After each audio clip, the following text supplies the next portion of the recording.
Bases dropped a little bit earlier than normal this morning. Thanks to everybody who is up an hour earlier. Not too different of a time slot. John has been pounding Mountain Dew for a couple of hours now, trying to wake up. About right. Yeah, it sounds about right. You were up late last night watching the Grammys, I'm sure. No, sir. No? I was expecting a breakdown from you on the Cardi B performance. That's what I was going to ask you about, was about Cardi B and Janelle Monáe and all of the locality that was represented last night. Well, Cardi B can't claim Atlanta. Offset can, but Offset was just staring kind of strangely at Cardi B while she was performing. I mean, I kind of get it, but that was all the memes that you can imagine of Offset. Saw the memes, yes, sir. We'll be continuing. Janelle Monáe killed it. No surprise there. She's awesome. Her, which is somebody I was not all that familiar with, really good performance. We'll be digging more into her archive of albums. I was going to say herness. Yeah, it's an interesting story. Like, there's a backstory to it. I will be digging into that because I really liked that performance of hers. Alicia Keys had some good moments, some awkward moments. It's hosting an award show. That's pretty much what you do. You're going to be funny. You're going to be memorable. You're going to have some really strange moments. It was all right. I didn't make it all the way to the end, but it was all right. I was entertained. It's funny how the Grammys have flipped from being an award show to a performance show with a few awards. That's a very big difference.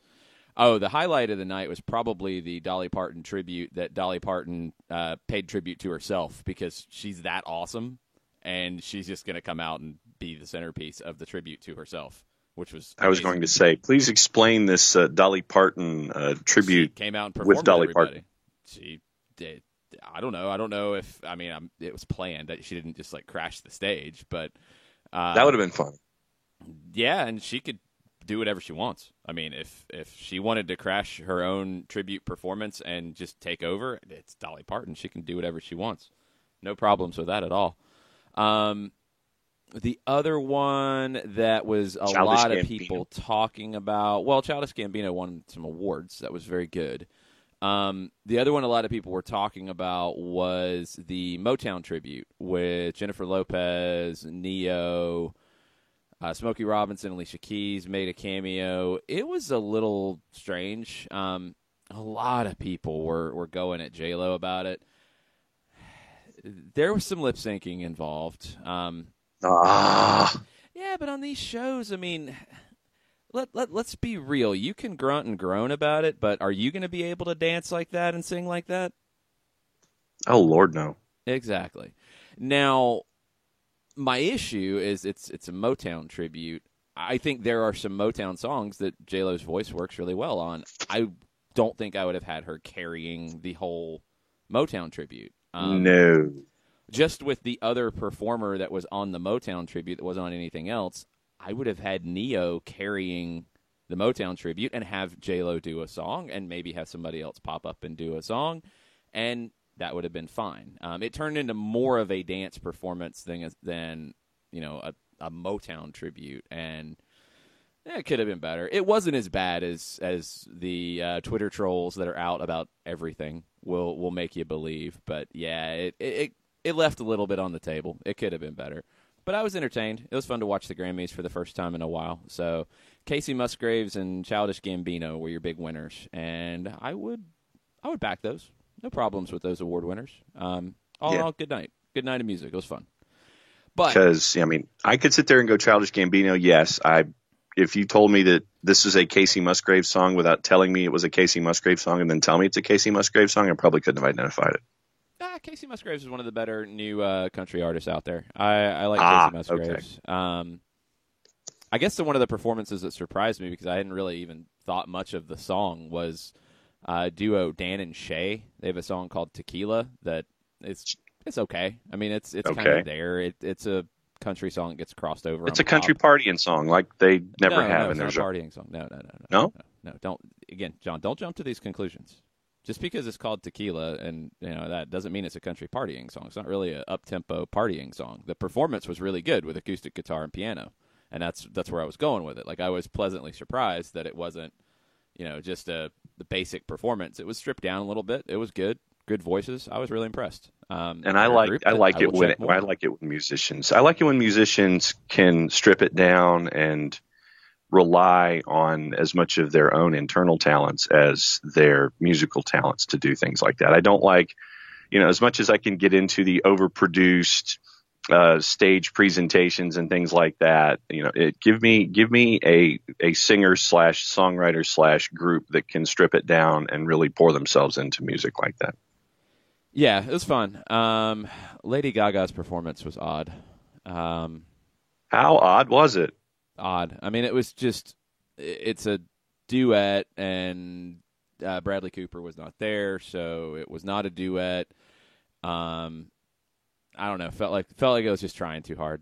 I think she's unbelievable, but it felt like she was trying really, really hard, and it just came off as awkward. I think he was in England. Well, and couldn't make. Yeah, I mean, he just wasn't there, so she had to. I think it probably would have been better to. I mean, Mark Ronson was there. He could have done that part and just keep it traditional and let her belt out the belting parts of Shallow, and it would have been a good performance. But she went for something, and I just didn't think it quite came off. That's all. Well, more Grammys down here probably in the 1:30 hour this morning at some point. So Stay tuned for that. But it was a busy weekend on the Atlanta United front as well. Lots of different things going on. 2-2 draw yesterday with LAFC in a closed-door friendly that was open to the media, and LAFC supporters were outside the fence chanting, which is kind of cool. I mean, kind of weird, kind of cool. Good on him. P.T. Martinez with a goal off a free kick. That video's out there on Atlanta United social. Julian Gressel with kind of a toe poke off of Joseph Martinez assist. I think that made it 2-0, and then L.A. bounced back. Carlos Vela with a nice goal, dribbling past 3 or 4 players, putting it in off the far post. 2-2 draw. Solid. Don't know the substitution patterns off the top of my head, but this was treated as close to a regular match as you can get at this stage. And I've seen a few people worrying about fitness, and that's one of our overreactions so far on an Overreaction Monday, is that fitness is going to be a problem. I would say it's a little early to go there. I think it feels way too early because right now in these games, you're not playing them necessarily to win. You're playing them to prepare. So, don't get too worked up about fitness right now. Also, you've got another 10 days. So, the other stories are Chris McCann was waived, and Darlington Nagbe is in the news. Doug Robertson had a report last night that he will not be training with the team the rest of the time they're in California. They play on Wednesday against the LA Galaxy in a closed-door friendly, and nobody's talking about it. Nobody will say what's going on. I don't know what's going on. He played with the second team against Cal State Fullerton on Wednesday, played the first 40 minutes of that one. He's there. He laughed hysterically at Anderson Asaidu's joke or flub or both about his age in the rookie initiation thing that made the rounds. That was very funny. He went to Target with Brad Gazan and Michael Parkhurst, so he's around. Saw that. Yes. I don't know what's going on, and everybody's asking, and I don't know. I'm not there, and I haven't heard anything, and I hadn't heard anything in the build up to preseason opening up. So there's rumors out there about interest in going to Columbus. I don't know if that's accurate. Columbus is linked to a Zimbabwe international central midfielder right now who plays for the Orlando Pirates in the South African League. Also don't know if that's true. But the Columbus link is a natural assumption to make because of the Caleb Border situation and because Darlington Nagbe spent a lot of time in Ohio. So you have his former coach, who he left Portland when Porter left, back in the league in Columbus. It makes sense for that to be an appealing situation, but we don't know if that's actually a deal that would get worked out right now. So I wish I had more information for you. It's something to definitely keep an eye on, but we'll have to wait and see how this plays out. And, yeah, there are a lot of pieces that fit, but they're pieces of conjecture. And right now, that's all we have. You can sit there and say, okay, well, he's going to Target. He's with the second team. He's in California. There are things we know, and 99% of the stuff that we don't. So that's where we are, and you just kind of sit there and wait for something to happen one way or the other. I mean, there's information, and that's all we have, and it's bits and pieces and dribs and drabs, and so you just sit there and take it for what it is and keep going forward because you got a game in a little over a week. Yeah. So it's an Overreaction Monday, so you can ask whatever you want or react to whatever you want. We'll get into that as we go this morning. Andy Hollums with a question earlier yesterday. One of my favorite topics, international slots. It's something to break down right now. We'll give you the update. Don't freak out about international slots. Please don't overreact about international slots. Right now, according to who is signed to contracts, 11 players that would be counted as international players, 8 slots available. That means you're -3. The players under contract who would take up an international slot are Ezequiel Barco, Franco Escobar, John Gallagher, Leandro Gonzalez-Pirez, Julian Gressel, Jose Hernandez, Joseph Martinez, or Pity Martinez, sorry, wrong Martinez, Dion Pereira, Florentin Pogba, Eric Remedi, Gordon Wild. So out of that group, one, Anderson Asiedu is not there because he is not under contract yet. Out of this group, Jose Hernandez has been with Atlanta United too. Gordon Wild, John Gallagher are possibilities to be with Atlanta United too. I think Dion Pereira could be considered there as well. Asiedu could be considered there as well. Last year, they were able to manipulate the situation with international slots as they needed to. It didn't become an issue. I don't think right now, with the way things currently sit, it's anything to worry about. You could potentially go get another international slot. It wouldn't hurt you. It obviously makes it a little bit easier. But if you went into opening day right now, I could see a scenario where Anderson Asiedu is signed to an Atlanta United 2 contract, or he's signed to a first-team contract and loaned, because he's going to play a good bit with the 2s this season. I could see a situation where out of the players listed currently, Gallagher, Wild, Hernandez are loaned to Atlanta United 2, and your 8 players in slots are Barco, Escobar, Gonzalez-Pirez, Gressel, Pity, Dion Pereira, Pogba, Remedi. Pereira is another one who could go loaned, depending on what you need to do. So you've got flexibility. It's not something to worry about. I don't think anyway.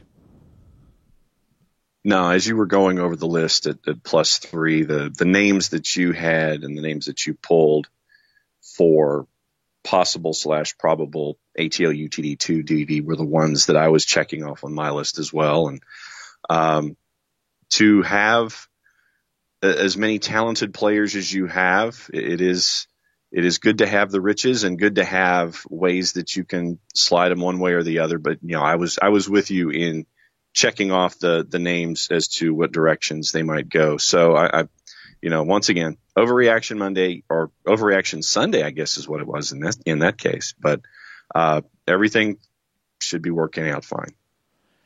Kevin from Charlotte also has a big Overreaction Monday thread started on Saturday.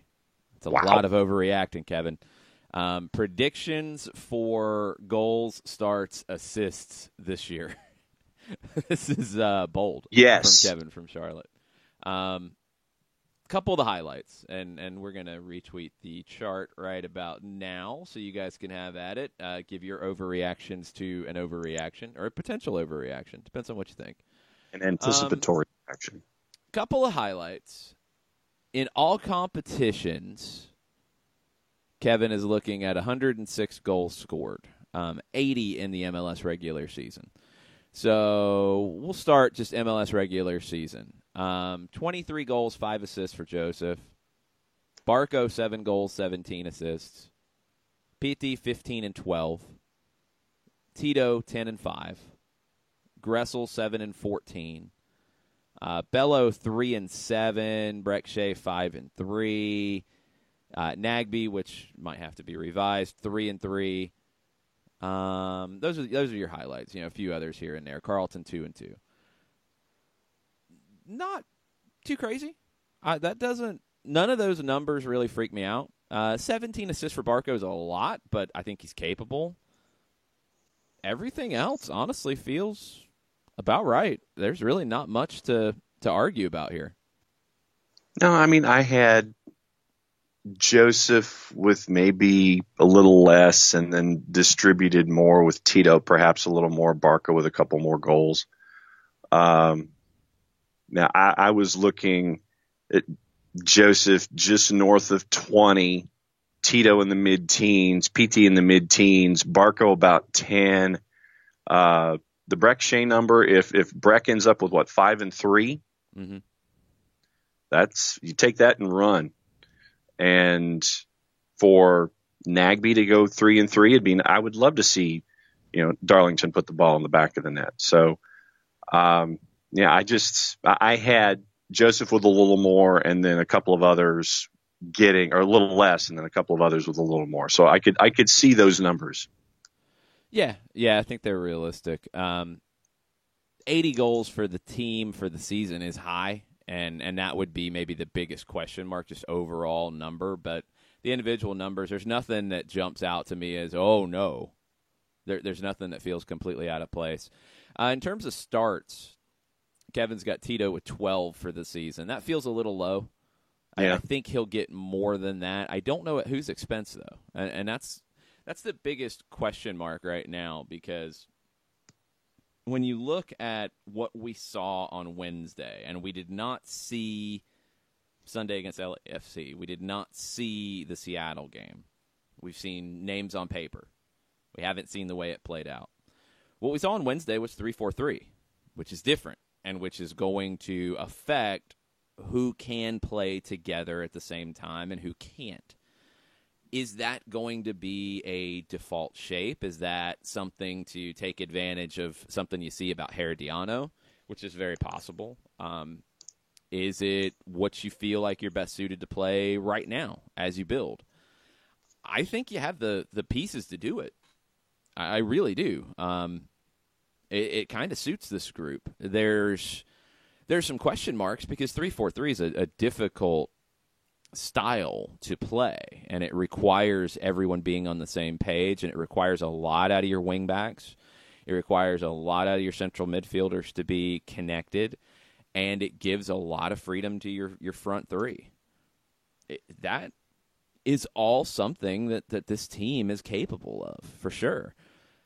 If it's a 3-4-3, your question mark where it relates to starts for Tito Villalba is how the front three looks, because you're talking about Joseph in one spot, Pitti in another, Barco and Villalba competing for a spot. And that's assuming Gressel's not in that group and he's as a wingback, which is a fairly safe assumption, but Franco Escobar will have something to say about that when he's back in the mix.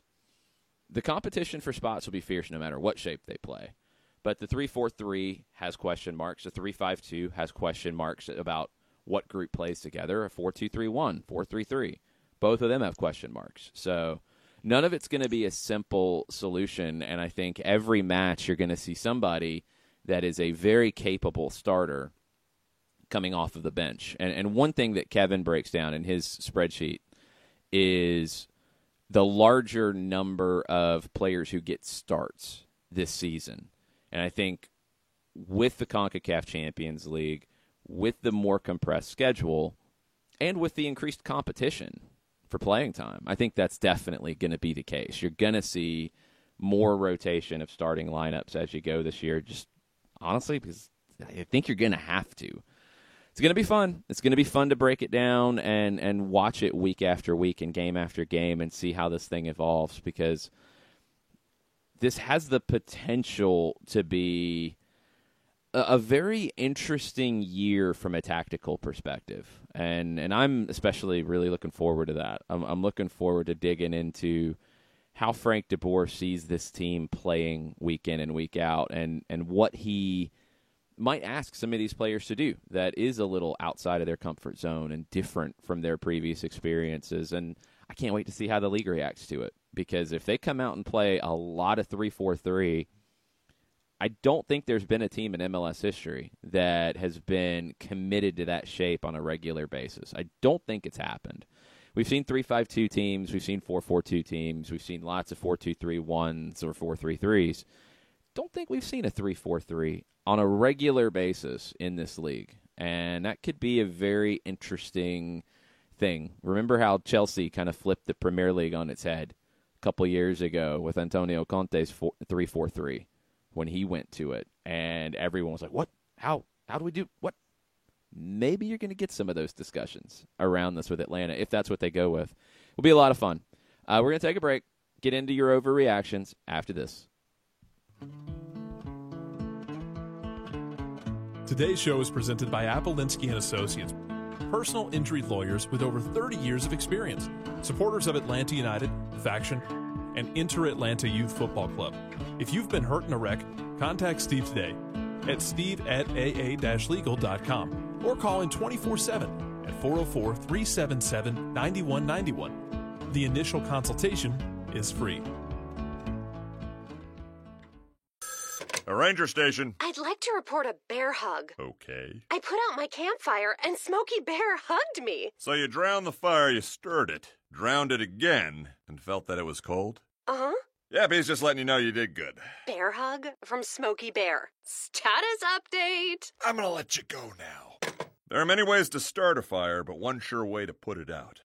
Learn how you can do your part at SmokeyBear.com. Sponsored by the U.S. Forest Service, Ad Council, and your state forester. We know that every driver is different, and a one-size policy does not fit all. That's why Country Financial offers a variety of discounts, so you get the coverage you need and the savings you deserve. From good driver to good student, multi-policy to multi-car, we've got a discount to suit every driver. Call Jason Wright at 678-568-6871 today to see what you could save. On Facebook at Jason Wright Agency, or by phone at 678-568-6871. Discounts vary by state. Policies issued by Country Mutual Insurance Company, Country Preferred Insurance Company, or Country Casualty Insurance Company, Bloomington, Illinois.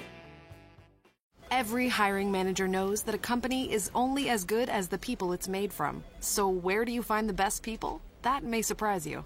Meet the grads of life. Young adults of unique determination and experience. An ideal fit for your company in an entry-level position, internship, or even mentorship. They might not have every qualification you typically look for, but they're exactly who your company needs. This is talent worth knowing about. Go to gradsoflife.org to learn how to find, cultivate, and train this great pool of untapped talent. Brought to you by the Ad Council and gradsoflife.org.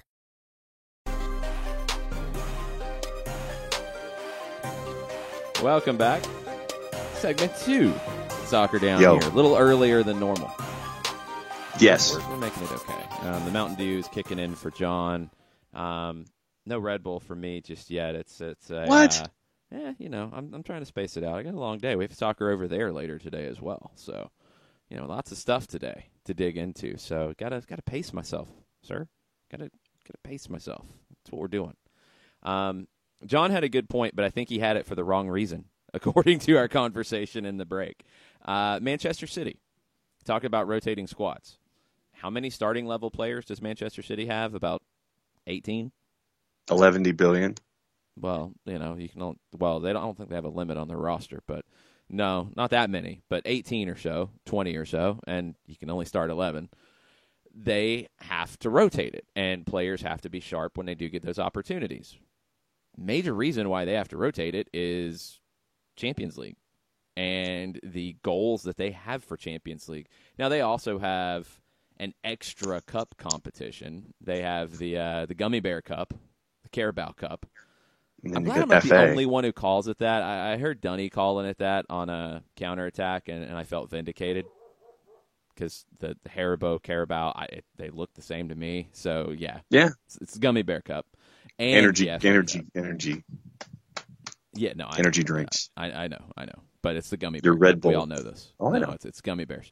So the Gummy Bear Cup and the FA Cup, combined with league play, combined with Champions League, you have to, if you're going to play at that level and have those types of goals, you have to have that deep of a squad. Atlanta United's not looking at that type of congestion. The schedule's more congested. The schedule has more midweek matches than the Premier League does. I'm pretty sure of that fact. Combine Champions League with it.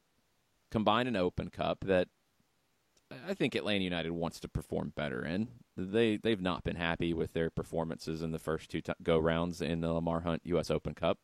They have a Campeones Cup match as well. It's just one match. It's a one-off. You're going to have playoffs as well at the end. So you're looking at, a lot of games this year. And you're going to have players who don't start week in and week out, but have to step in and perform, just like a Manchester City, just like a Liverpool, just like big clubs, because that's what Atlanta United is in this universe. It's a big club. And to accomplish the things that it has intended to do this season, it's going to have contributions from a guy like a Breck Shea, who might start 15 games in all competitions this year and come off the bench in another 10. But you brought him in for a reason, and that reason could be to start on February 21st in Costa Rica, because you're in an environment that's difficult. You're going up against a team that in Herediano that is struggling right now in their season. They've lost a lot of key pieces going into this season. They had an unbelievable run last year to win the CONCACAF League, which is kind of like a Europa League in some ways, but it gets you into the round of 16 in the CONCACAF Champions League. So they had to go through that. They won that. They had to go through the gauntlet to win the Costa Rican title, their 27th overall in club history. They won the playoffs. Then they had to bounce back into a grand finale against Saprissa, because Saprissa was the top team during the league and got another crack at them. Basically got like an automatic rematch clause. It's like a tag team champions or something. And They got beat in that too. So Herediano went through everything, lifted 2 big trophies last year, and they go into CONCACAF Champions League. Well, the problem with a club of that size, because they're not one of the top clubs in Costa Rica in terms of money, is you got to balance the books when those opportunities come. And when you have success, people are looking at your players. It's happened to Herediano. Alan Cruz, probably their best central midfielder, is in Cincinnati now. Just over the weekend, news broke that Yendrick Ruiz, the brother of Brian Ruiz, who's being linked to, I think, Vancouver now, Costa Rican borderline legend. I think Brian Ruiz is close to that. He's a player I've wanted to see in MLS for a long time. His brother has been a stalwart with Herediano. Looks like he's going to a club in Bolivia. He wasn't in the squad over the weekend. That's another key player out. So Herediano in the league, really struggling. Doesn't look good for them right now. What does that mean? February 21st, everything they have is going into that match and the follow-up on the 28th, because that could be their spring. Doesn't look like they're going to make the playoffs in Costa Rica. So this is going to be everything they have in these 2 games. And this is a veteran-laden team, a lot of 30-plus-year-olds who are going to be factoring in here. I watched their match yesterday against Guadalupe FC, and it was a scoreless draw on the road for Herediano. Tiny little stadium. I think Guadalupe Stadium seats around 1,000. It's a very cool little venue. Herediano didn't really dominate the game either. They have some pieces that I think will cause Atlanta some problems. The right side is got a lot of speed. Their right back, Kaysher Fuller, likes to get forward. He has no problem bombing down the wing. They have up top Jose Guillermo Ortiz, who played in 2017, first half of the season with DC United. He's strong. He's a solid number 9, very north-south, Doesn't have a ton of speed, but he's a handful. He won't be easy. I'm intrigued to see how this goes for them because of how they've started. There's some pressure on Hernan Medford right now, who took over after the championships. It was already planned for him to take over. I don't know the backstory there. I don't know if the manager last season, I believe it was Hafet Soto, who is a Costa Rican international legend. I don't know if he'd already agreed to leave, if they were bringing in Medford, who is a big name, another legend of the Costa Rican national team, who has CONCACAF Champions League experience, took Saprissa to win the title in 2005, and then go on to finish third in the Club World Cup, the best finish for a CONCACAF team at the Club World Cup. So Medford's in now, but the league results are just not good. And you're starting to get a little bit of heat on him. They won on the 6th against Cartaginés, 2-1. That took a little bit of the heat off of Medford. But the scoreless draw, I'm going to be curious to see what the reaction is in Costa Rica. Now, question about fitness for Atlanta United and where they are coming into this. Keep this in mind. Herediano played Sunday. Scoreless draw on the road. It's not a long trip, but it's on the road. They play Santos on Wednesday at home. They go to Perez Zeledon on the 17th. Then they host Atlanta United. So they have 2 more games before that.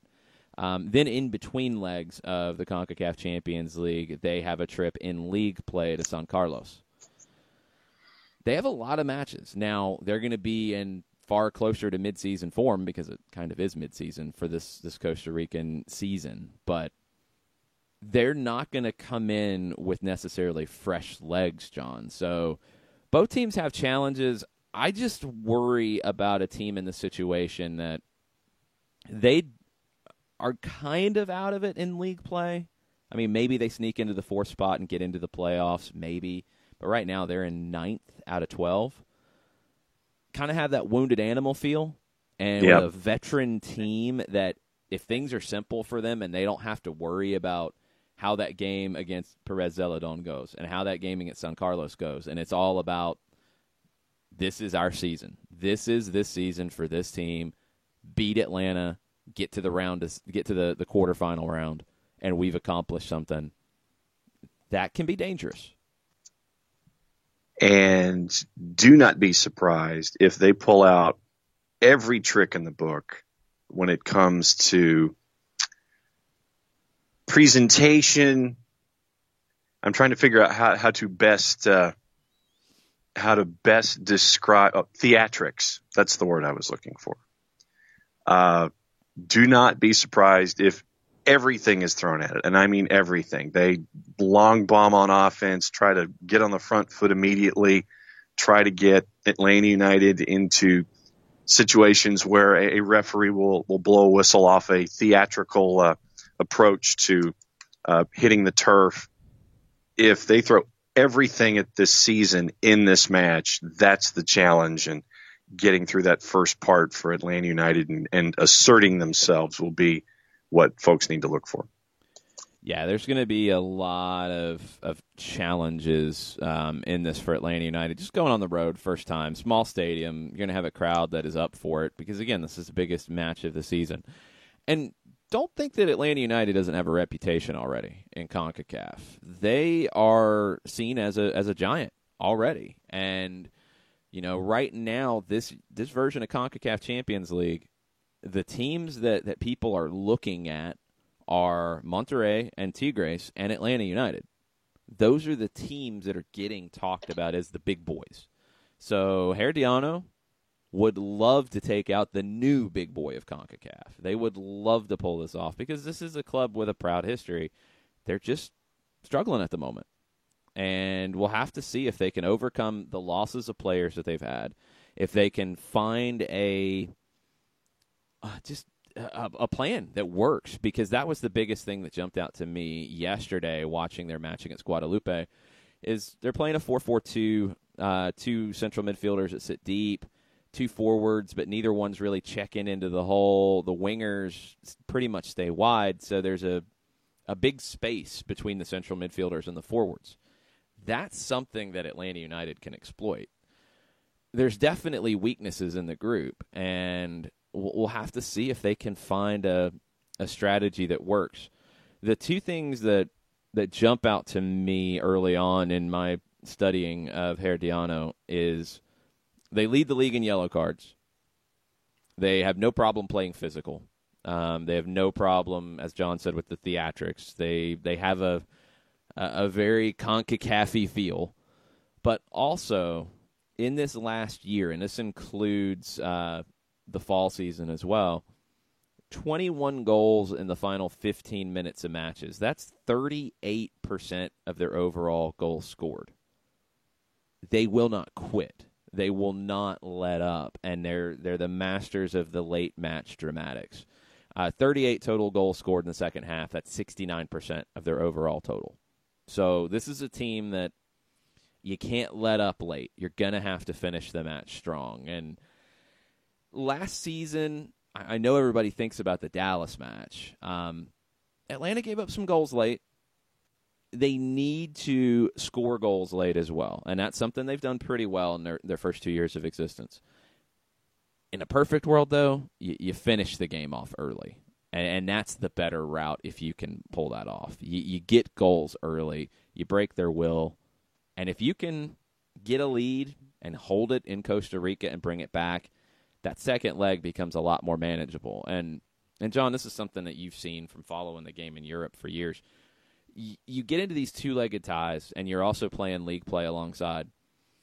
The quicker you can finish these things off, the better for everything about that minute congestion. If you finish it off and you're able to just play some possession and knock the ball around in the second leg, if you're able to rest a little bit at the end of the game in Costa Rica, you have that league match in D.C. on the 2nd of March, or on the 3rd of March. Quick turnaround. If you can get guys some rest, and maybe they play a few minutes in D.C., and then maybe, if not, they rest and they're even fresher for Monterrey the following week if Monterrey gets past Alianza.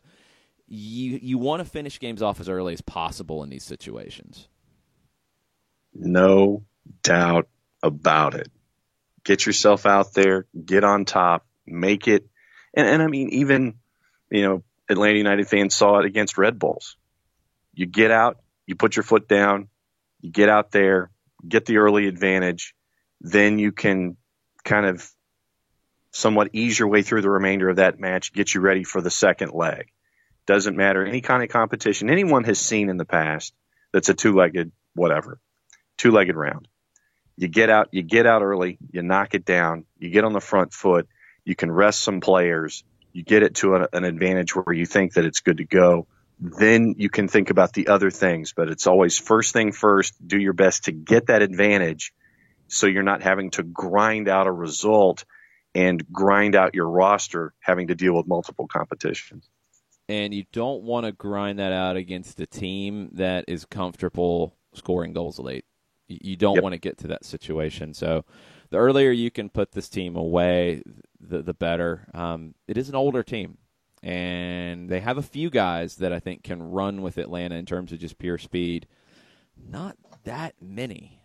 I think there are some very good things watching Herediano from an Atlanta United perspective.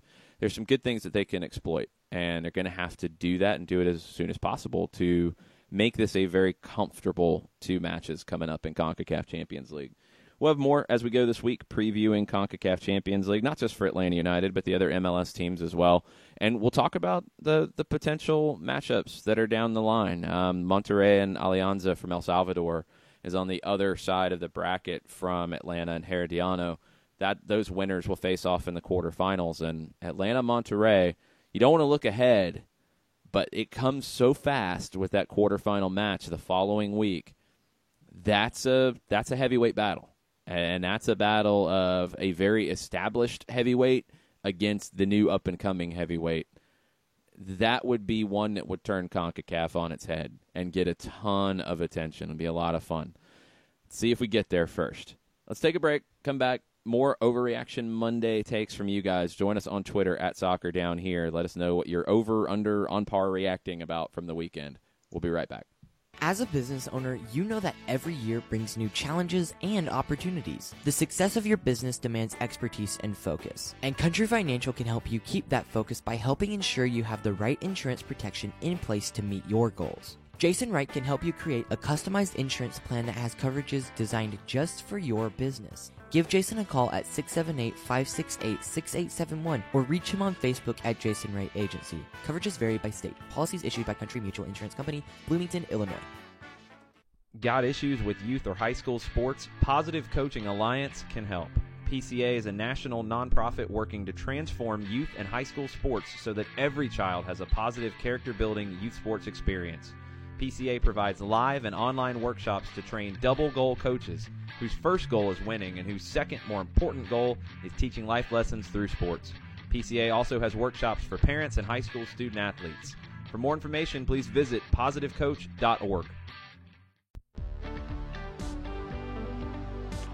If you've been hurt in a car wreck, contact my friend Steve Apolinsky of Apolinsky & Associates. He's been representing individuals for over 30 years throughout Georgia and Alabama. Email him at steve@aa-legal.com or call him 24/7 at 404-377-9191. The initial consultation is free.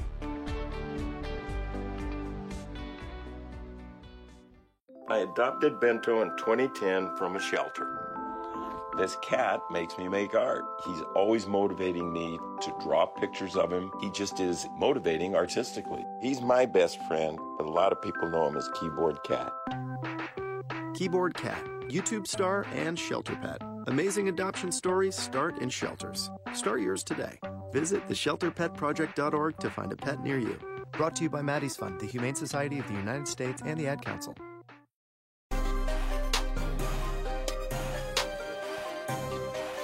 Welcome back. Overreaction Monday here on Soccer Down Here. Lots of reacting about the news from the weekend. Chris McCann waived by Atlanta United.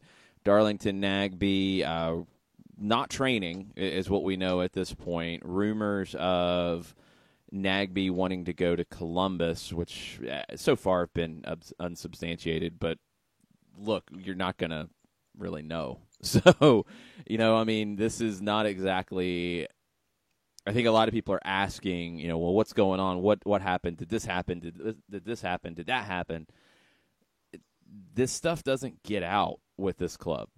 It doesn't get out with many clubs in this league, to be honest. I think the coverage is just a little different than what you see out of South America or even Europe, where – every grievance gets out into the media. That's not really happening here. So Jim Lepp asks, what's going on with Nagbe? Got to be more than Porter. There was never any mention of relationship issues last season. He hadn't previously acted like a diva. I'm having a hard time wrapping my head around the whole thing. I don't know. And I don't know if he's acting like a diva here. I mean, let's not jump to conclusions about how this is going down. I would assume he's got to be close to the end of a contract. I don't know if this is the last year or maybe it's the last year with an option after it. You got to start thinking ahead to what your future is. He is 30 years old, correct? Efforting, but that sounds right. I believe that is correct. So this could be the last big contract of 28. His career. 28, okay. A little bit younger than I thought. You might have one more depending on the length of this deal, but this is your prime. And you're a player who is under $1 million in salary. You want to get to that point. It's something we've talked about before. He's a very interesting case study in that sense because Darlington's not a player who's going to load up the stat sheet. He's a player that I think a lot of soccer managers appreciate because of what he brings. Tata Martino valued Darlington Nagbe in a very big way in terms of possession. And I would think that Frank de Boer would as well. But is he a player you break the bank for? And that's the question here. I don't know. I don't know what the long-term strategy is in that regard. Is he a guy you want to build around for another 3-4 years? He could be. He absolutely could be. But are you going to be able to give him the money that another club might want to give him? And again, as I said at the beginning, I understand the links to Columbus. How true are they? We don't know, because that's not how either one of these clubs are going to do business. I don't think it's going to be a public negotiation.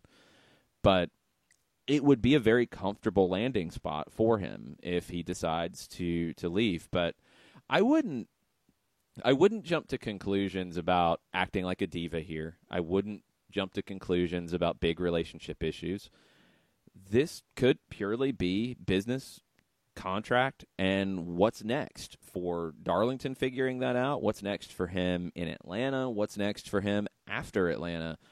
And he's at a point where it does need to be figured out. And timing's not great, obviously, but these things, players have to worry about their future, and players sometimes have to, force the issue at times that maybe aren't comfortable for clubs. This is not the first time. It won't be the last. I don't know. I think the biggest thing would be the sooner this can be resolved and move forward, the better for everyone involved, I would think. And that's honestly what we're kind of waiting to see. Yeah, and that's, everybody is discussing this whole idea of, okay, this is happening now. We don't know that. We don't know how much talk there has been leading up to this particular moment.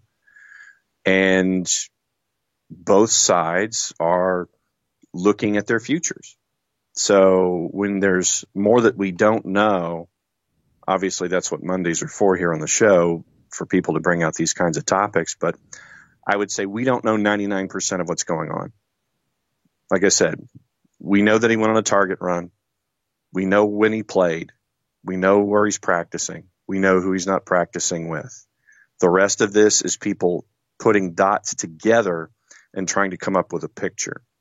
We don't know if that's all the dots. We don't have the complete photo. So right now it's just lying in wait and trying to figure out what's going on.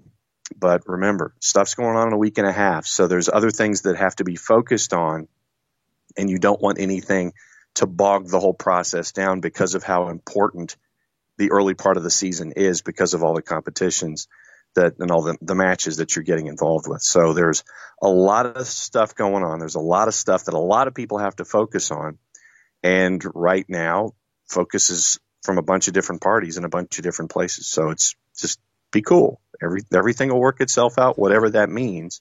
But we just have a lot of dots right now.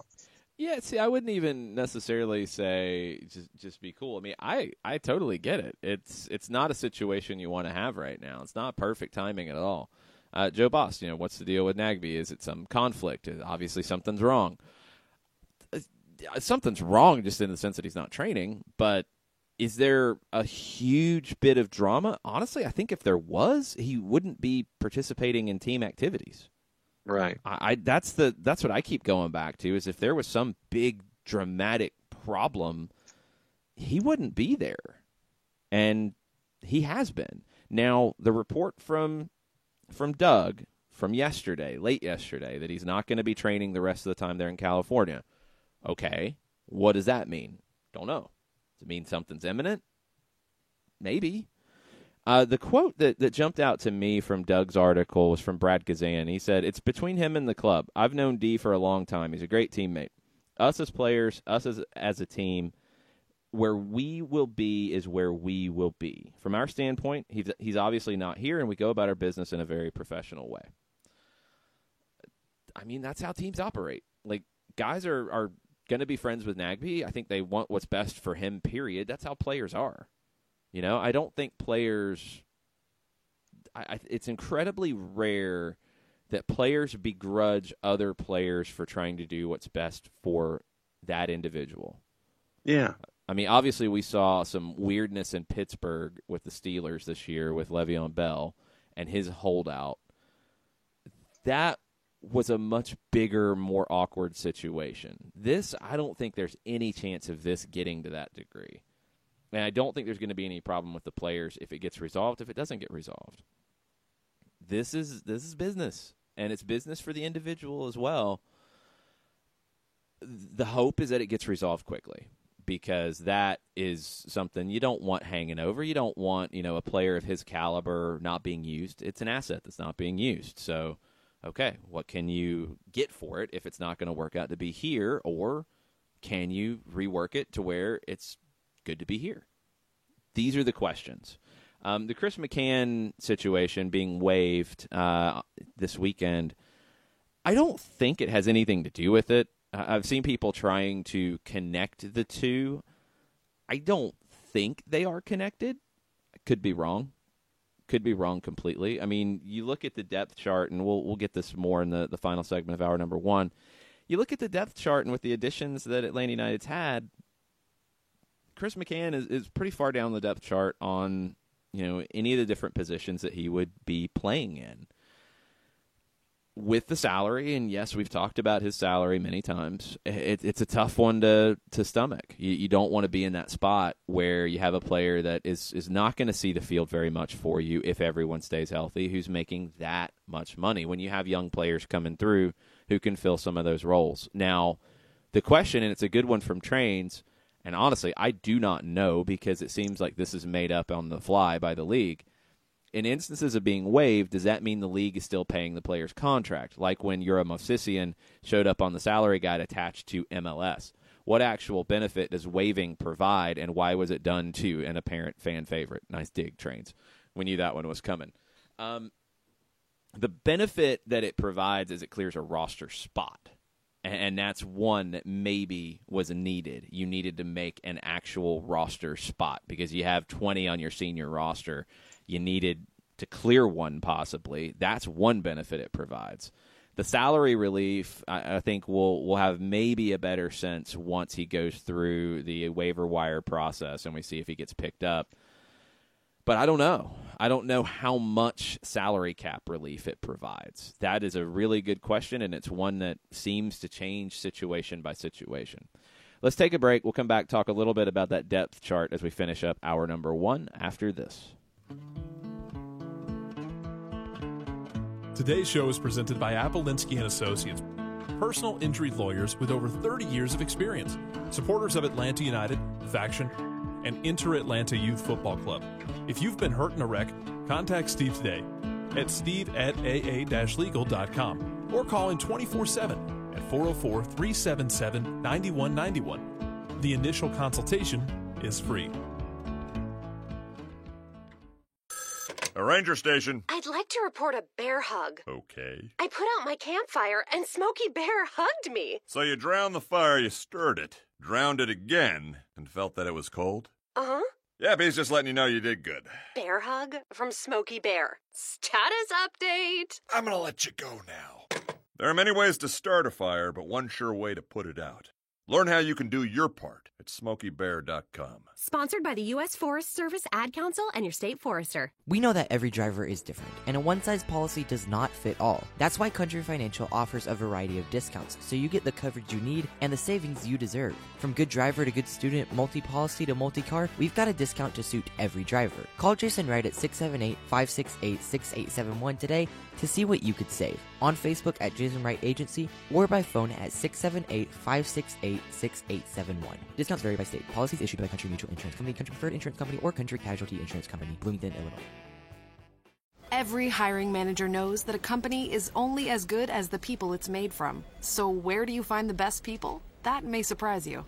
Meet the grads of life. Young adults of unique determination and experience. An ideal fit for your company in an entry-level position, internship, or even mentorship. They might not have every qualification you typically look for, but they're exactly who your company needs. This is talent worth knowing about. Go to gradsoflife.org to learn how to find, cultivate, and train this great pool of untapped talent. Brought to you by the Ad Council and gradsoflife.org.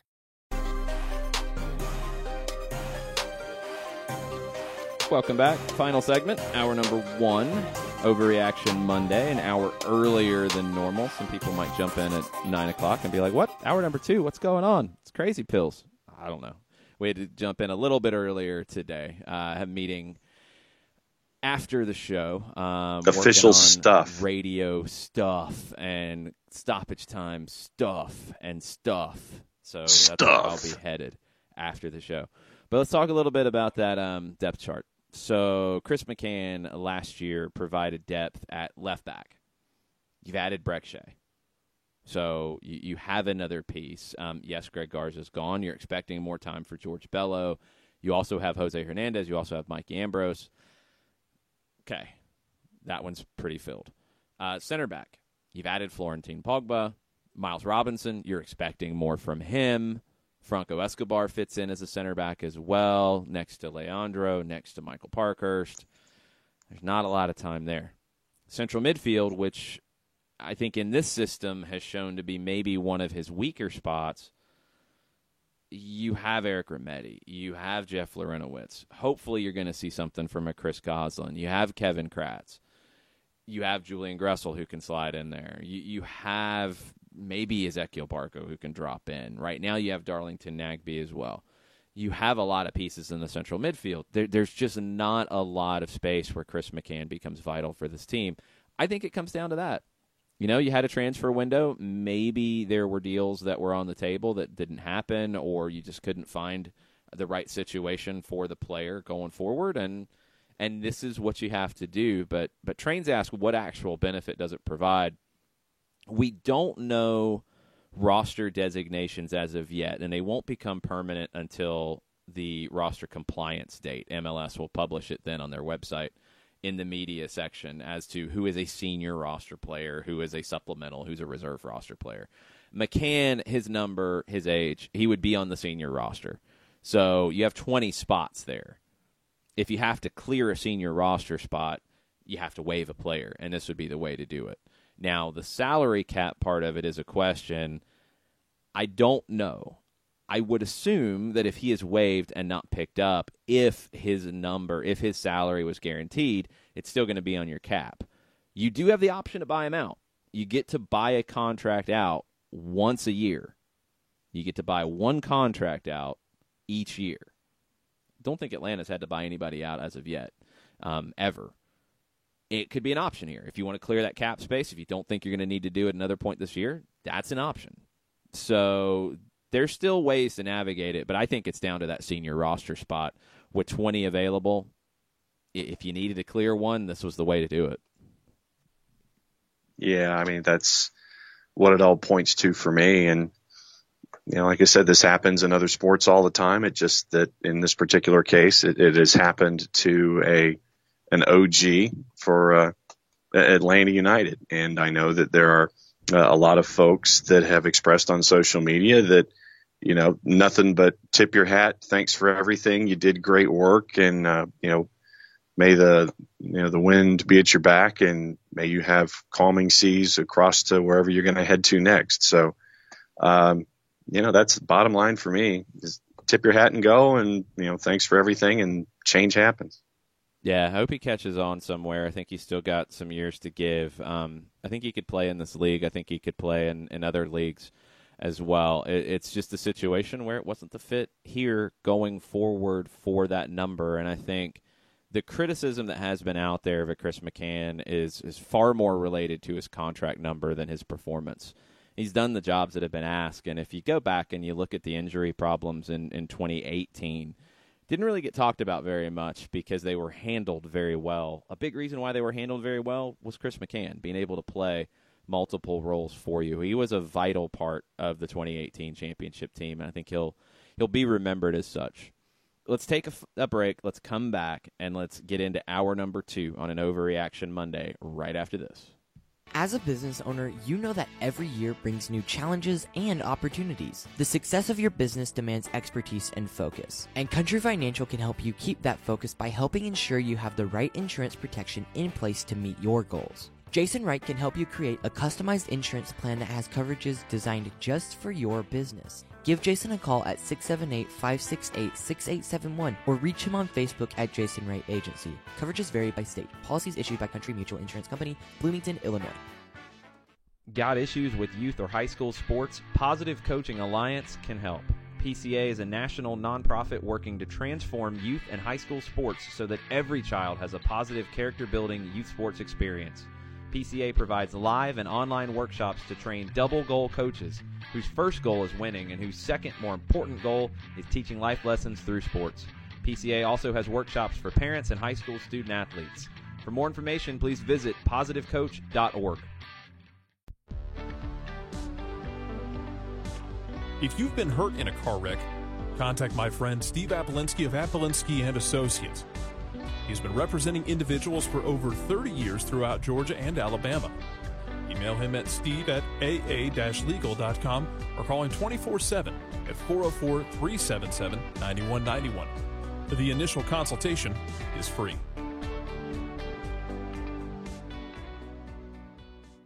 I adopted Bento in 2010 from a shelter.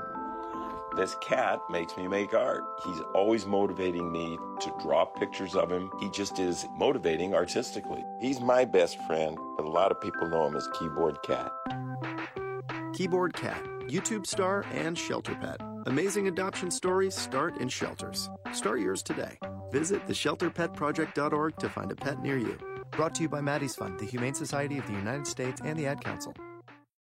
You're listening to Soccer Down Here daily on SDH Networks, a division of OSG Sports. Find us at Soccer Down Here on Facebook and Twitter. The time is now the top of the hour. Peep, y'all. Hour number 2. Some of you might be jumping in at the normal time wondering, what? Yeah, we started an hour early, so if you have to go back and listen on demand on the Spreaker site or on your podcatchers, please do so. Breaking into Overreaction Monday an hour early. We had a request from Jason Heinley that this become a normal start time. I'm fine with it. I don't know if John can cope. I think John might have some problems with that. If you want extra surly John every morning, that might be good. We'll think about it, Jason. There's also been talk about expanding another hour, which is kind of scary. We'll see. We'll see what happens. This one worked out just because of scheduling today. So we have stay tuned. stuff. If you guys have thoughts on start times, go ahead and let us know. Do you prefer the 9 to 11? Does 8 to 10 work? If you want to go find people to pay us to do an extra hour, that's cool too. Yes. We'll super figure all super that third out. hour. Super SDH third PM. hour, sponsored by whoever. We'll figure all this out as we go. But if you have Afternoon requests, let us know. Reasonable requests. We're not robots. Please. ATL UTD fan number 1. Joe, we got to have a little bit of beef. Just a little bit of beef. Joe says, sorry, I can't agree with you on the Nagbe situation. He signed a deal and is ultimately reneging on that by forcing trade. Players need to stop trying to force their way out of contracts they signed. I'm not letting him go if I'm Atlanta United for anything less than $2 to $3 million. Got to remember, he didn't sign a contract with Atlanta United. He signed a contract with the Portland Timbers, who traded him. So that changes the discussion a little bit. It's a different club. It's a different situation. Portland signed him to a deal with plans that ultimately they did not follow through on. And some of that could have come down to Caleb Porter leaving when he did, and that was why Nagbe wanted out at that time. And I don't think it was a situation at that time that Nagbe was forcing a trade from Portland. The discussion last offseason was that Atlanta wanted to bring Darlington Nagbe in, and Portland was making him available. And once he was available, Atlanta said, we didn't think that would happen. Yes, we are in.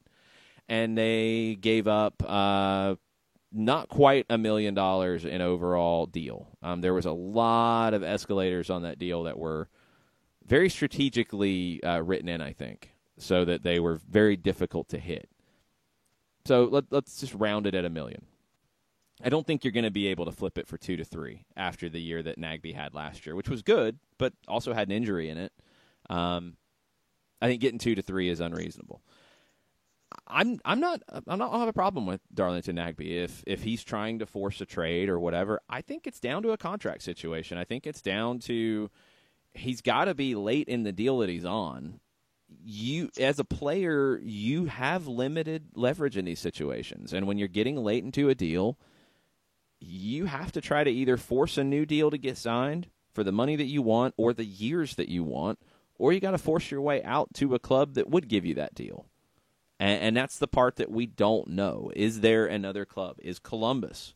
Is Caleb Porter, who has had Darlington Nagbe and his teams everywhere he's been, would he want to bring him back in? And then Caleb Porter has a bit of an issue to sort out because he has Will Trapp. He has Artur, one of the better holding midfield pairings in MLS.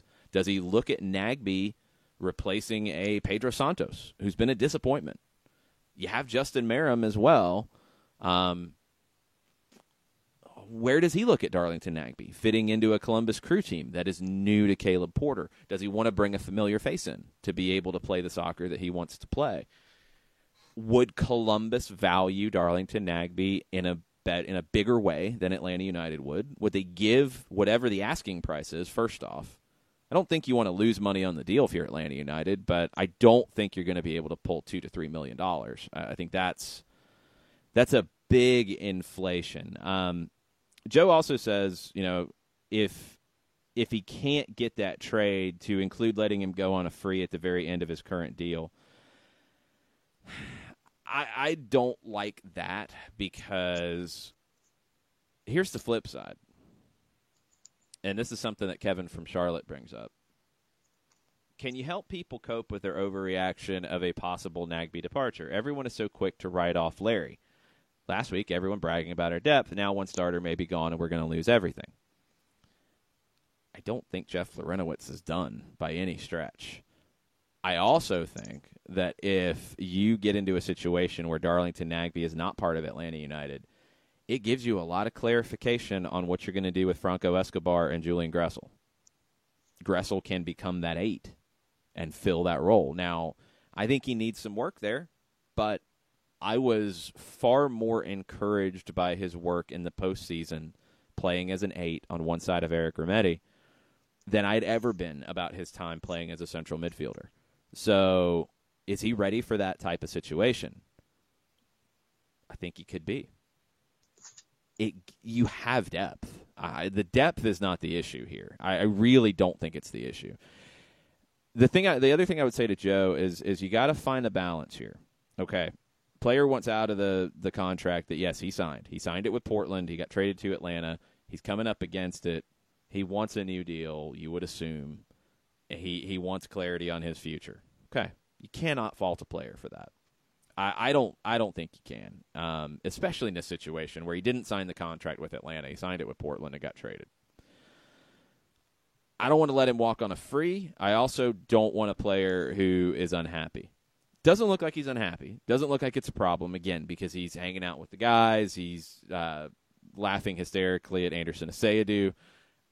All that seems good. He seems like a complete professional. Don't think that's going to be an issue. Don't think it's going to be a distraction. Brad Gazan said he's not expecting any kind of distraction from it. Okay, that makes you feel good. But you don't want to let an asset walk on a free. If he doesn't want to be here and you can get a deal that's suitable, I think you have to consider it. I don't think suitable is $2 to $3 million. That would be where my line is. I think if you make your money back, if you get anything on top of it, you're going to be in a great situation. Now, I don't think you have any obvious needs. That's the good thing about this roster as it's currently constructed. You don't have to go out and make a big signing to replace Darlington Nagbe or to upgrade it anywhere in this roster. I don't think you have to go do that. You're going to have the allocation money, assuming you make a trade and assuming it's a lucrative one. You're going to have allocation money to make deals with. And you got to think about some of the things you have coming up. Leandro Gonzalez-Pirez, final year of his contract. He's on a TAM deal right now. You have a lot of room to keep him on a TAM deal but give him a big raise. Bring in some additional TAM, or it becomes a GAM deal and you just don't use TAM on him. You use GAM instead. Whatever bigger pocket you have, you use it. Bringing in allocation money to help give LGP a raise and sign him to a new long-term deal, that's sure not a bad situation to be in. Julian Gressel's probably near the end of his contract. He might be in the final year now, or there's an option after this year. You're going to have to get him on a new deal. He's on a rookie deal. his is trickier because he could be pushing into that TAM type of range, and you got to make that work. Bringing in allocation money to make that happen sure doesn't hurt. I think if this deal potentially comes up, and hey, we don't know what's going to happen here, but if a trade is made and a large bucket of allocation money arrives for Atlanta United, they might not use it to go get new pieces. They might use it to re-sign players who are already here to new deals. And that's something they have to consider as well. You're in year 3. You're going to have a lot of contracts coming up. You're going to have to figure these things out and figure out who you want to keep, who you are valuing, who needs a new deal now, who can wait. This is a very tricky time. And if you have a player who wants to go and you can find a will and dance partner who's going to pay you a lot of money, you might need to take it.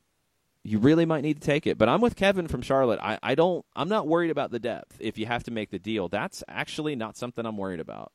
I think if you're playing the 3-4-3 and it is Remedi and Larentowicz together, I'm comfortable with that. If it becomes Remedi and Gressel or Larentowicz and Gressel at times as you rotate, I'm comfortable with that. I'm fine with that. I think you'll be just fine. You'll have plenty of ability to rotate. I don't think it's a big freak out about it. You don't want to lose a player in Darlington Nagbe's quality, but if it's time, it's time. And this is an issue that is going to need to have some kind of a resolution, it seems like.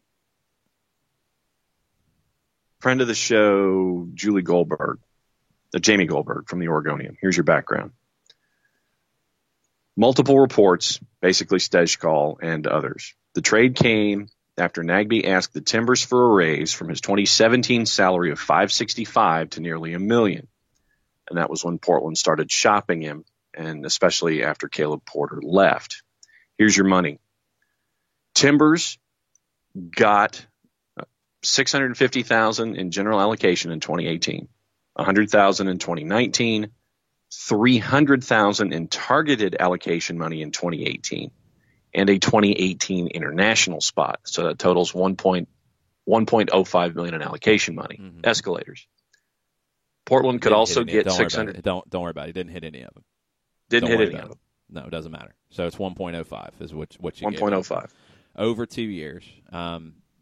A lot of your initial outlay was still held over from expansion year and expansion kitty. So that was a very comfortable deal for Atlanta to do at the time. Do you want to get that back in a deal if you're going to make it here? Yeah, I think that's a fair price. I think, 1.25, somewhere in that ballpark, because you give up an international slot too. That can get valued a lot of different ways. 1.25, 1.5, yeah, that'd be a great situation to be in, because that gives you the ammunition to re-sign LGP and potentially re-sign Gressel to new deals. That's something you have to consider here. That's something you have to keep in mind. He was not on $1 million last year, Darlington Nagbe. So that new deal did not get signed. If those rumors that were being reported, and a lot of it came from Stejskal, and I think Goldberg as well was following that as things developed on the Portland side, reportedly wanted the raise from just over $500,000 to $1 million. He was on around $650,000 last year, off the top of my head, on salary. So that the new contract didn't happen. So maybe that's part of it. Maybe he still wants to get to that level. Is he going to find a club that's going to pay him that? It's possible. It's definitely possible with all the TAM in the league now. Yeah, it's possible. I don't think it's a gigantic market. That's the tricky spot, and I think that's just the hard thing about being in the position that Darlington Nagbe plays. It's a holding midfielder. There are lots of different holding midfielders that can be very, very effective and on a lesser salary. I think Darlington is a special player, and I think in a top team, he's a piece that can put you over the top, as we saw when he returned to the postseason this past year. Top teams have the luxury of paying a player like that good money. Is there a club that would be willing to pay Atlanta United big money to bring him in, plus pay him the salary that he wants? And that's the question. And that's what we'll have to see if somebody comes up. It's tricky. I mean, it's a tough situation. I totally get, where Joe's coming from on you don't want players to renege on deals all the time. And when players do that, that's an issue. When players have a reputation for doing that, that's an issue. I don't think there's that backstory on a Darlington Nagbe at this point. Portland, he wanted a raise. I would have to think that Caleb Porter leaving factored into his unhappiness in Portland at the end. And this is after the season had ended. This is, hey, I want a raise, and man, the guy that's managed me in my whole professional career just left too. Maybe it's time to go. And you go. I don't think you're going to get $2 million. And Joe's trying to show that you can get that. I just don't think you're going to get $2 million for Darlington Nagbe in the league this year. I don't think it's going to happen. If you can, great. If you can get 2 to 3, yes, sign rock me and up, roll, done deal, boom. And the one thing I will say about that, and give a little more than a passing discussion of it, is you had the Nick Hagglund deal go down. You've had other deals go down in this league. The market for TAM and GAM in the league is in flux. Players are being valued in trades with GAM and TAM higher than they've ever been. Higher than they were when the Nagbe deal was done with Portland. So the inflation of the value, could that result in a $2 million deal or $3 million deal? Yeah, I mean, you have to consider that. I just don't think it's that likely, and I wouldn't hold firm to that number. I mean, it gets back to negotiation and asking price, and, okay, I'm asking for this, I'll take this. And that always comes up, and we know how that stuff goes. But I think it's going to be hard to get $2 million for him, and I don't think you have to keep an unhappy player here if you get 1.5. If I got 1.5, I'd be pretty happy in this, to be honest, because that gives you a lot of allocation money, a lot of monopoly money to work with to go out and get the deal done for LGP and potentially for Gressel. And you are saving people are saying that you're saving money on McCann for TAM. You weren't spending $500,000 in TAM on Chris McCann. His salary was just over the maximum threshold. We don't know what it was being bought down to, because this is the things about MLS that are difficult. They could have bought it down with, I think, as little as $50,000 in TAM or GAM, just to get under the maximum player threshold, and you might have had cap space to do it. You could have bought him down all the way down to $150,000. So maximum, you were spending around $400,000+ in allocation money on Chris McCann to get him all the way down to $150,000. You didn't have to spend that. You had to spend at least about $50,000 in TAM or GAM. Somewhere in that ballpark is what you're saving if he's off your books. And that's the other thing, is we don't know. So I wouldn't even think about the Chris McCann savings right now, because we don't know. If you trade Nagbe, if you bring in allocation money, you're going to have things to work with here. And you're going to be able to do some deals that you're probably going to have to do here very soon. Nagbe's salary, according to the MLSPA, was $605 base. Total compensation was $620 last year. And Chris McCann's base was $560. Total compensation $588. Yeah, I mean, you're talking about a very minimal amount to get him under the threshold. So, but it's not like for like. You were not on both of them. You weren't spending $560 or $620 in TAM on their salary. That's not how it works. You could buy them all the way down to $150,000 if you wanted to, but you had to buy them under the maximum player threshold, which was just over $500,000. So McCann, leave it out of this completely right now.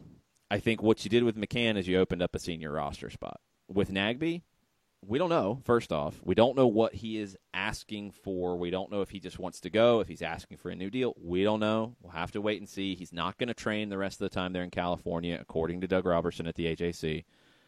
That's what we know right now. There's rumors about Columbus. I would wonder where he would fit in Columbus, because right now their midfield is full.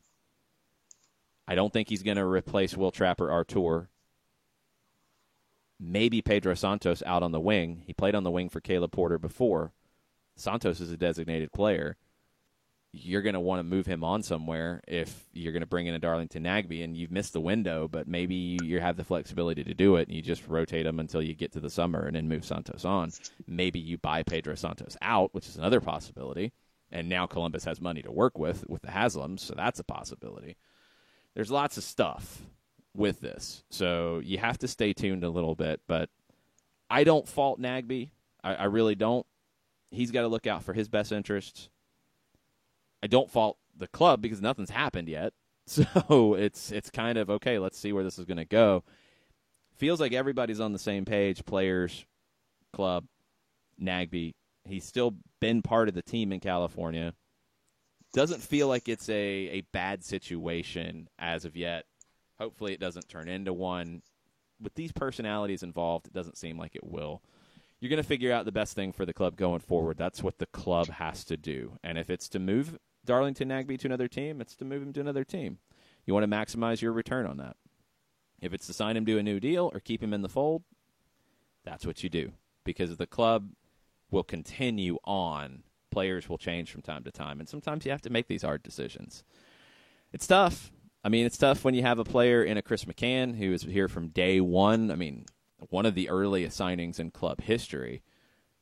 And it's time to move on.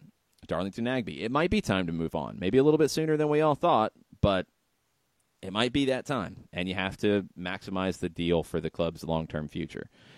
Stay tuned. We'll keep an eye on it. We'll try to break it down as best we can, but that's kind of where my head is at about the allocation money and what kind of money you could get back and all that. Could be really valuable if this is what you have to do to move forward. It's not the worst thing in the world because of the allocation money you can bring in and because of the depth you have already in the squad to deal with it. Let's take a break, come back, more Overreaction Monday after this. Today's show is presented by Appolinsky & Associates, personal injury lawyers with over 30 years of experience, supporters of Atlanta United, Faction, and Inter-Atlanta Youth Football Club. If you've been hurt in a wreck, contact Steve today at steve@aa-legal.com or call in 24/7 at 404-377-9191. The initial consultation is free. A ranger station. I'd like to report a bear hug. Okay. I put out my campfire and Smokey Bear hugged me. So you drowned the fire, you stirred it, drowned it again, and felt that it was cold? Uh-huh. Yeah, but he's just letting you know you did good. Bear hug from Smokey Bear. Status update. I'm gonna let you go now. There are many ways to start a fire, but one sure way to put it out. Learn how you can do your part at SmokeyBear.com. Sponsored by the U.S. Forest Service, Ad Council, and your state forester. We know that every driver is different, and a one-size policy does not fit all. That's why Country Financial offers a variety of discounts, so you get the coverage you need and the savings you deserve. From good driver to good student, multi-policy to multi-car, we've got a discount to suit every driver. Call Jason Wright at 678-568-6871 today to see what you could save. On Facebook at Jason Wright Agency, or by phone at 678-568-6871. Discounts vary by state. Policies issued by Country Mutual Insurance Company, Country Preferred Insurance Company, or Country Casualty Insurance Company, Bloomington, Illinois. Every hiring manager knows that a company is only as good as the people it's made from. So where do you find the best people? That may surprise you.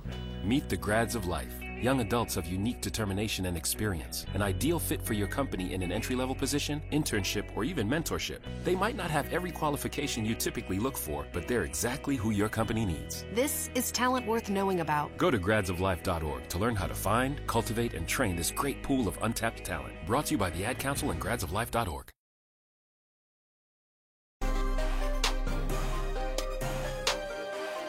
Welcome back. Overreaction Monday here on SDH. We were so overreacting, we started an hour early because things happen sometimes. Some people like the 8 to 10. Some people don't. We'll have to see. I don't know how John feels about it yet. I'm okay. It's not too bad. It's because you get up at the crack of before dawn every morning. Not really. I mean, I got up a little bit earlier today, but no, it's fine. I gotta do my prep. I gotta be ready. I gotta be ready for all the chaos that can ensue on a day of SDH. Yes. Thanks to Joe for pointing out that this is an anniversary of sorts. 2 years ago, Atlanta United played their first official-ish match. It was a friendly in Chattanooga against Chattanooga FC. Here was your lineup on that one. We're not trying to get cool points here by saying we were there. I saw them before anybody else. They were so cool. No, we're not doing that. Here is your lineup against Chattanooga. Alec Cannon goal. Backline left to right. Greg Garza, LGP, Michael Parkhurst, Tyrone Mears. 2 holding midfielders, Jeff Lorenowitz, Chris McCann, Miguel Almiron in front of them, Yamil Assad on the left, Tito Villalba on the right, Kenwin Jones up top. That was your first 11 for Atlanta United in a official-ish kind of match. Interesting to look back on that. So Tito, Lorenowitz, LGP Parkhurst, the center back pairing, that's still the center back pairing. Alec Cann in a reserve role, but you knew that going into that game because you knew Brad Kazan was coming in the summer. Kind of funny to look at how it's changed in a couple of years. And just to see how things have evolved, not just on the pitch, but off. And the fact that it was 2 years ago at Fort Finley, and you've gone from Fort Finley to Bobby Dodd to MBS in front of 8 billion people, and you've got your first hardware to go into the trophy case, and it honestly feels like that was yesterday, thinking about it, that we were at Fort Finley yesterday for that match. Yeah. It has flown by. Yep, that it has. It's evolved so much, and it's so much bigger, so much faster than we thought, to the point that Kevin from Charlotte wants an Atlanta United prediction show. He's been patiently waiting since the end of last season. Kevin, I don't know if you want like an MLS prediction show. I don't know if you want just us to start predicting games again. That's coming up here shortly.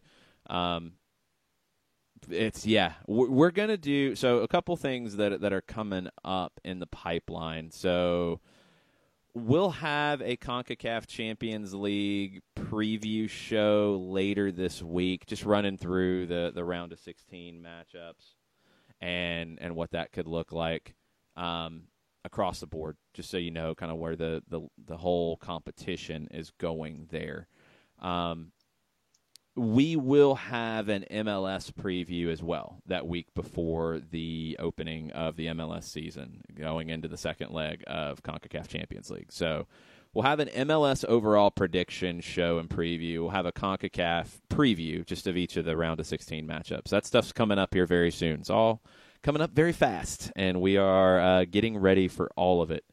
John Nason with a question on Overreaction Monday. John, and your thoughts, please. Is Miles Robinson playing himself into a rotation with Parkey for the season? Looks like Frank DeBoer is loving what he's doing on the pitch right now. I would say yeah. And he continues to do what he's been doing, and I would say that he's going to be one of those guys that's going to be put in there. You know, you and I saw it starting last season with ATO UTD2 and how his game evolved. And he was in multiple positions at the back, and he continued to evolve. And then he came up for cups of coffee with Atlanta United, and you saw what he was capable of doing there. And so I think that continued play that is on the upswing in training camp, and if you're continuing to be seen by the boss and the boss likes you, he's going to keep putting you out there and keep putting you out there. And there's trust that Miles is learning under Frank DeBoer. So I would say that, yeah, he's going to be a part of the rotation. I don't know how much of the rotation he's going to see, but I would say, yeah, considering his past body of work last year, both in the USL and MLS, and what he's doing this season. I would say that he's going to be part of the center back rotation. I don't know if it's specifically with Michael Parkhurst, because not sure if it's going to be 3 in the back or 2 center backs, depending. And it could be match by match that this is a situation. So I think absolutely DeBoer's loving what he's doing. I loved what he did against Xolos. I was really impressed with Miles' work, but I was impressed with him in his development last year in the second half of the year, especially with his time at ATL UTD2, stepping into the postseason match against NYC.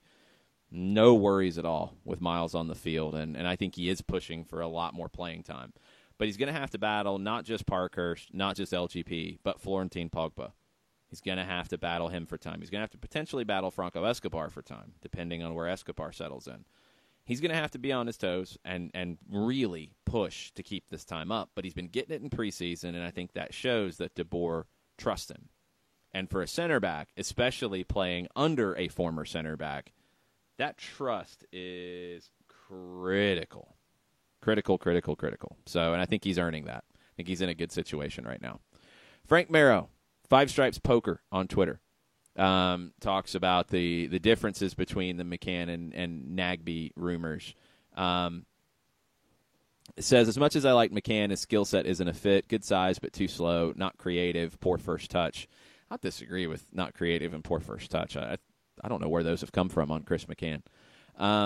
Nagbe's skill set's a perfect fit for the situation. Totally agree. Fast, creative, great touch, great passer. Lacks the size, but that doesn't matter, especially with this team. They're two different things, and I think the discussion wasn't so much one or the other. It's just these two moves coming together. Is there any link between them? I don't think so. I think it's just two different situations that have popped up at the same time. I don't think one affects the other. The McCann one feels like opening up a senior roster spot. The other one, it seems like it's player-initiated, and we'll just have to wait and see how it goes down. Yeah, and that's honestly, that's how I'm looking at it. It's, you come into numbers games sometimes, and you look at the salary of certain individuals, and you sit there and you say, okay, I have to gauge what I have in-house with my experience, plus who's coming up and who is learning and who is learning well and who is gaining more experience on the fly that I can have at a cheaper rate. It just happens. Absolutely. Shiva, the match against LAFC yesterday to me was a good test of the best in the East versus the best in the West. I think LAFC is a very strong squad and will be great in 2019. Good test for Frank to improve on mistakes. I'm not as in the tank for LAFC. I want to see more from them, especially defensively and in that holding midfield. I think in a one-off, their attacking talent, yeah, they can be among the best in the West. I agree with that. I think over a long season, I worry about them defensively, and I worry about that 6. Can Mark Anthony Kaye get back and be the 6 that they need, that he gave a pretty good facsimile of in 2018? Can he improve in 2019? We'll have to see. We'll have to see how he comes back from injury as well. I don't think LAFC is the best team in the West right now. I think Kansas City is, and I think Portland is right there. LAFC can be there, but I have more questions right now about that. Yeah, I've got Sporting in Portland, and then you're looking at Seattle, you're looking at LAG, you're looking at LAFC, you're looking at Real. So, my 3 are pretty locked in. 4 through 7 is a bit of a group, but, certain things go certain ways. 4 through 7 could be less of a jumble if LA gets their head screwed on straight, meaning the Galaxy. And then if LAFC finds some defense, there's no doubt they can score. But, now that you're in year 2 with Dio up top with their other acquisitions, okay, what are you going to do defensively for me as LAFC? Yeah, that's where I'm at. Is what does it look like? The forward spot with either Diamande or Christian Ramirez, fine. Vela, outstanding talent. Diego Rossi, outstanding talent. Latif Blessing, dangerous with speed. You've got ways to make the forward group work and move pieces around. That's not a problem. Lee Wynn, great playmaker. You're in good spot all the way around there. It's the back five. What does the back line look like? Walker Zimmerman, okay, cool. Is it Danilo Silva next to him? Okay. Outside backs, we'll see. Tyler Miller, does he continue to make that jump in goal? And the six, which they didn't really have last year. Mark Anthony Kaye played it pretty well. And then when he went down, they didn't have it. And they really started to struggle after that. They didn't win a big game. LAFC did not win one big game all last season. The best team they beat was Columbus. That's not good enough. Can they get over the hump this year? We saw Atlanta take a leap from 17 to 18. Can LAFC do that? Going to have to wait and see. We're going to take a break here. We're going to come back. Chris Burns with the question that we'll let marinate over the break. To me specifically, you've called a couple of preseason scrimmages. How different is the use of personnel or the tactics under Frank de Boer? Can you explain some of that? We'll get into that after the break. Stay with us. As a business owner, you know that every year brings new challenges and opportunities. The success of your business demands expertise and focus. And Country Financial can help you keep that focus by helping ensure you have the right insurance protection in place to meet your goals. Jason Wright can help you create a customized insurance plan that has coverages designed just for your business. Give Jason a call at 678-568-6871 or reach him on Facebook at Jason Wright Agency. Coverages vary by state. Policies issued by Country Mutual Insurance Company, Bloomington, Illinois. Got issues with youth or high school sports? Positive Coaching Alliance can help. PCA is a national nonprofit working to transform youth and high school sports so that every child has a positive character-building youth sports experience. PCA provides live and online workshops to train double goal coaches whose first goal is winning and whose second, more important goal is teaching life lessons through sports. PCA also has workshops for parents and high school student athletes. For more information, please visit positivecoach.org. If you've been hurt in a car wreck, contact my friend Steve Apolinsky of Apolinsky & Associates. He's been representing individuals for over 30 years throughout Georgia and Alabama. Email him at steve@aa-legal.com or call him 24/7 at 404-377-9191. The initial consultation is free.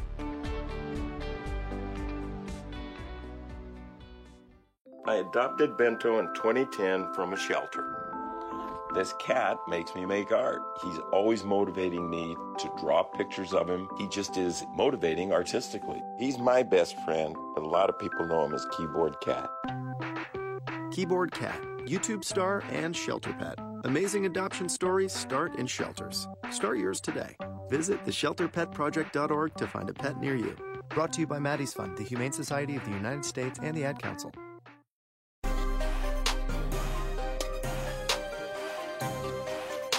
Welcome back. John's over here talking about tie-dye kits. I think the early start time's getting to him. Might be a problem. More Mountain And this surprises you how? No, it doesn't at all. I'm just trying to figure out what you saw that you thought was a tie-dye kit because I have no idea. So I'm trying to figure out what team it was. Yeah, more Mountain Dew for John. If we're going to do earlier it's the Keeper start kit. time. That's what I was looking at. Oh, okay. Well, Keeper kits sometimes do look like tie-dye, but none of these look like tie-dye. Not any tie-dye I've ever seen. That's what I was looking at. All right. I just hope that Minnesota United with that away kit doesn't wash it with anything of a bright color. I think they can handle that. And again, these kits are not made of cotton. It's going to be okay. They don't bleed colors like that. They're made of modern technology, so it'll be okay. People had lots of things to say about Minnesota's.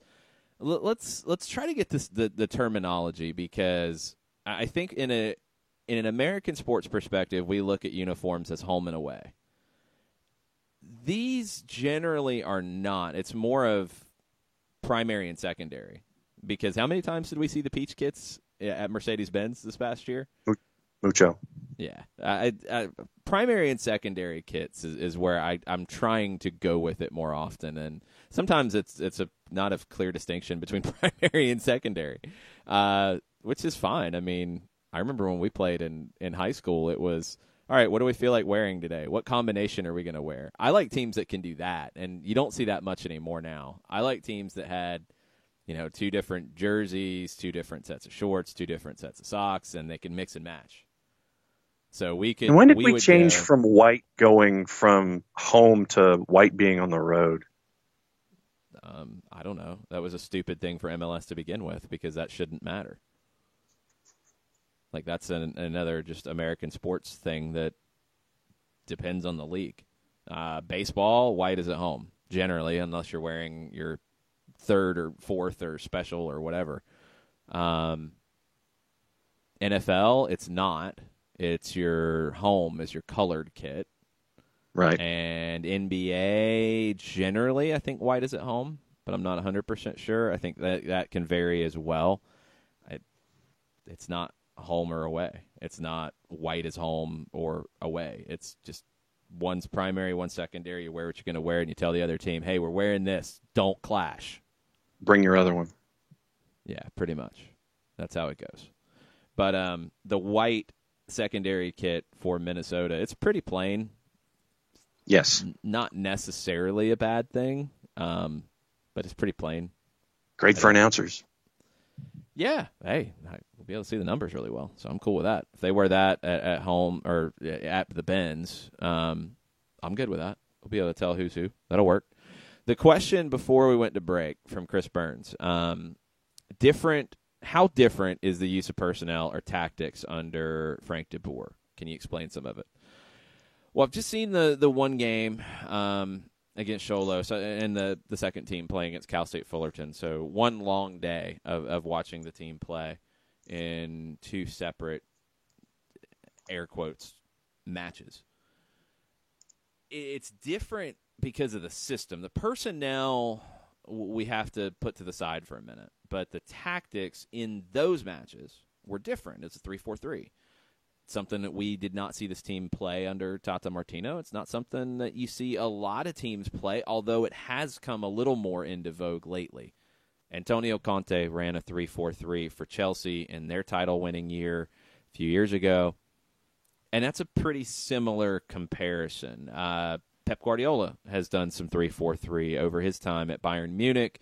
Was kind of where he first started doing it. He also has done it at Manchester City, a little bit at Barcelona as well. Johan Cruyff ran a 3-4-3 at Ajax. He ran it at Barcelona as well.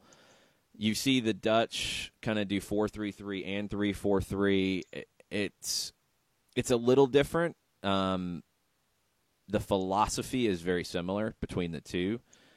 That's what I'm waiting to see evolve, and you need to see more games to get a better sense of it. How is the philosophy going to be? My guess is right now is this is going to be a team that is shooting for 60% possession. This is going to be a team that is looking to dominate possession against opponents. They're going to want to dominate the possession to work their players into good spots in the attacking half of the field to create chances. It's hard to create numerical superiority in the attacking half if you don't have possession to do it. And you're using possession to work the ball up the field, but also work your people up the field as well. That was something that I noticed in the 3-4-3 against Cal State Fullerton and Xolos. The wingbacks are critical in this, and I think the wingbacks were very important in the 3-5-2 that we saw last season, a lot under Tata Martino.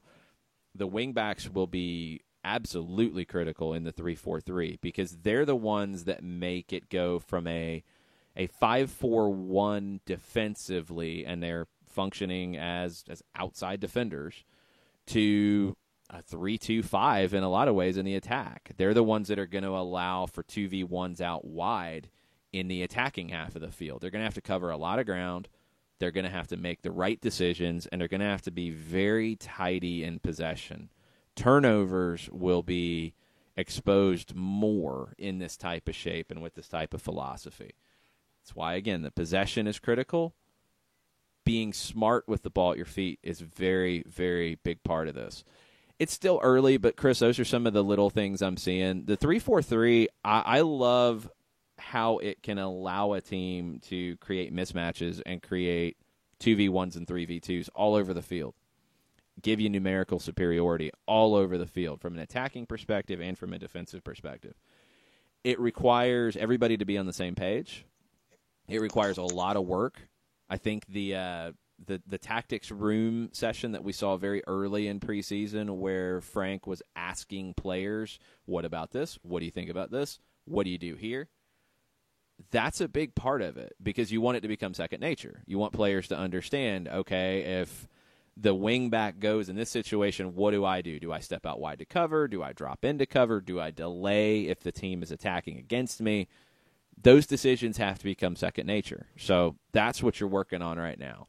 That's where things are in preseason. It will be an evolution because it is a little bit different way of playing.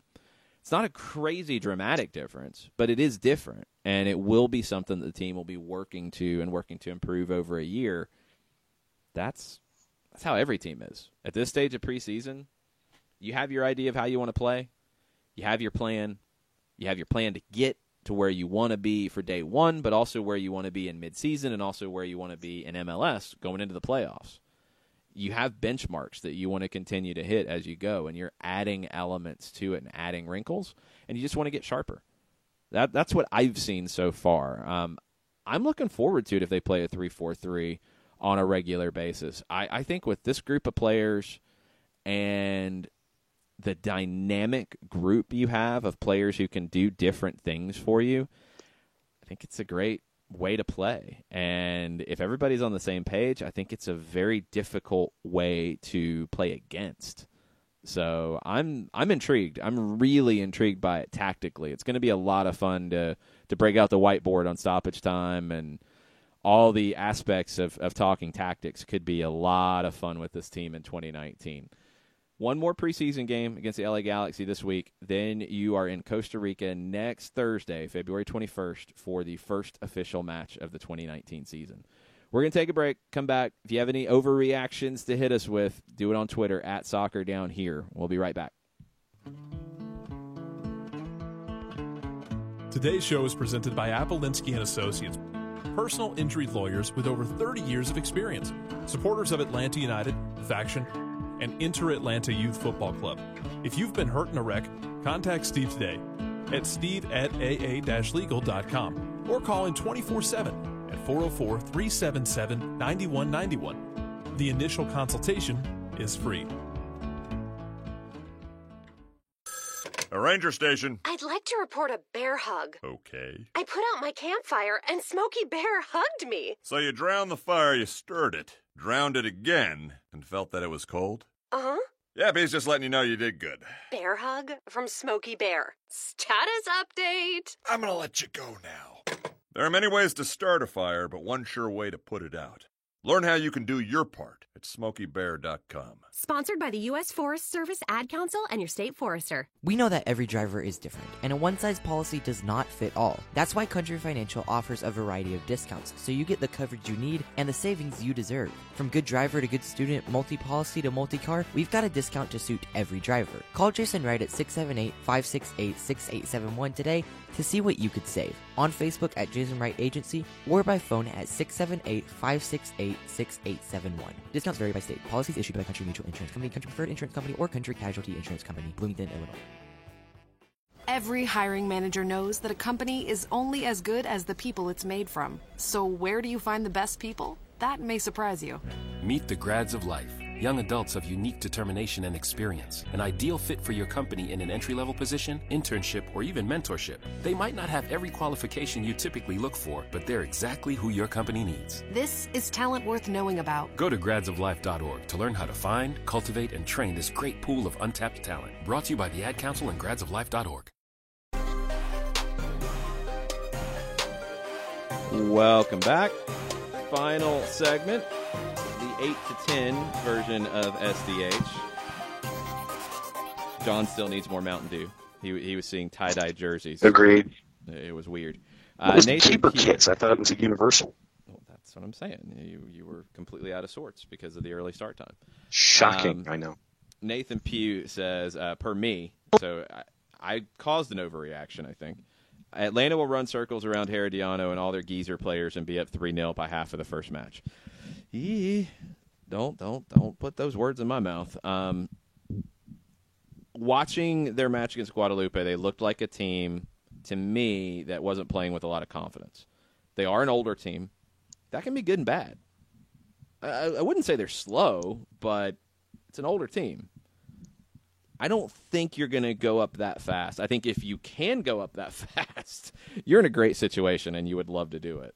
I don't think that's going to be the case because I think this is the biggest game for Herediano in this current season. It'll be the biggest game until the fall, and they're going to throw everything they have at it.